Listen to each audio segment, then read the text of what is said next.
Bismillahirrahmanirrahim. Kita melanjutkan cerita tentang kisah Nabi Sulaiman alaihi salam. Sebelum bercerita, kita baca doa terlebih dahulu. A'udzu billahi minasyaitonir rajim.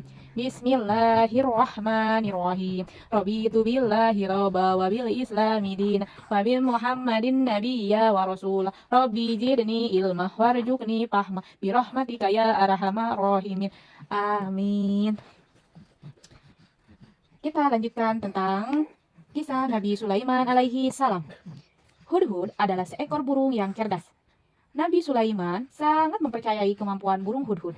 Lalu, Hudhud diberi tugas untuk memberikan surat pada Ratu Balkis. Tidak lama, Hudhud pun terbang menuju negeri Saba. Tiba di negeri Saba, Hudhud segera menyelinap ke kamar Ratu Balkis. Lalu, dia menjatuhkan surat Raja Sulaiman untuk Ratu Balkis. "Oh, surat dari siapakah gerangan?" tanya Ratu Balkis sambil membuka surat tersebut. Setelah membaca surat, Ratu Balkis mengadakan rapat dengan para pembesarnya.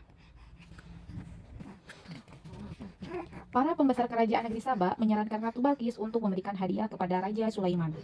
Lalu, Ratu Balkis mengutus utusannya membawa berbagai macam hadiah yang sangat mahal untuk Raja Sulaiman. Tetapi, Raja Sulaiman menolak hadiah-hadiah itu dan langsung dikembalikan kepada Ratu Balkis. Ratu Balkis heran.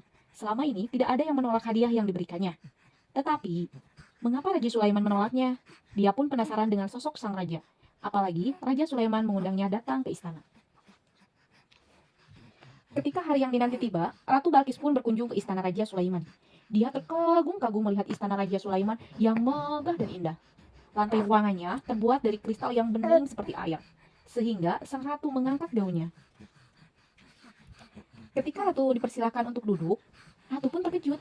Dia merasa kenal dengan kursi yang akan didudukinya. Tentu saja, itu adalah singgasana yang biasa dipakainya.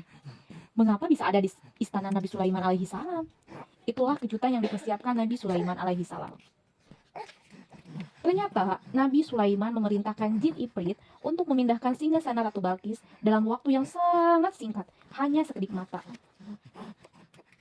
Kunjungan Ratu Balkis berlangsung dengan baik. Ratu Balkis belajar banyak dari Nabi Sulaiman alaihissalam. Setelah Ratu Balkis menyadari kekeliruannya, akhirnya dia beriman kepada Allah Subhanahu wa taala, Tuhannya Nabi Sulaiman alaihissalam. Tak lama, Nabi Sulaiman alaihissalam menikah dengan Ratu Balkis. Inilah kisah Nabi Sulaiman alaihissalam. Senang? Senang?